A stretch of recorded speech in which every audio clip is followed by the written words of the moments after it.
यवतमाळ जिल्हा पोलीस उपाधीक्षक पियुष जगताप यांनी जनतेला केलं शांततेचं आव्हान।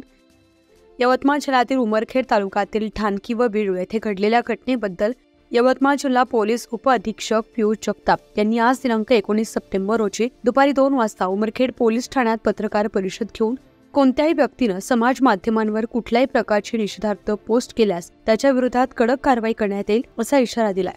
तसेच तालुक्यातील सर्व जनतेला शांततेचं आव्हान केलंय। त्यावेळी उमरखेड पोलीस निरीक्षक श्री संजय सोळंके, API भगत साहेब व पत्रकार बंधू उपस्थित होते।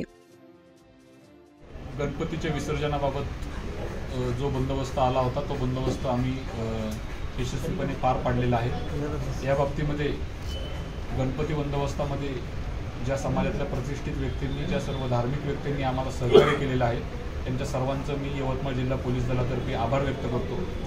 त्याचबरोबर ठाणकी शहरामध्ये गणपती विसर्जनाच्या दिवशी घडलेल्या घटनेबाबत समाज माध्यमांवर आणि वेगवेगळ्या ग्रुपवर बऱ्याच प्रकारच्या अफवांचं पेव फुटलं आहे।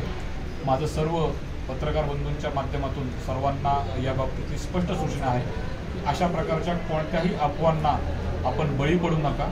याबाबत कोणतीही माहिती आपल्याला आवश्यक असल्यास पोलीस विभागाशी आपण तात्काळ संपर्क साधू शकता।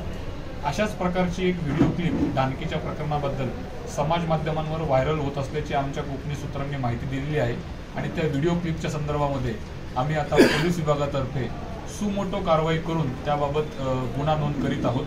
अशा प्रकारच्या क्लिप्स असतील, कमेंट असतील, या उमरखेड शहरामध्ये कोणत्याही समाज माध्यमांमध्ये कोणताही व्यक्ती जर व्हायरल करत असेल तर त्याच्यावर पोलीस विभागातर्फे कडक शासन होईल याची मी आपल्याला ग्वाही देतो।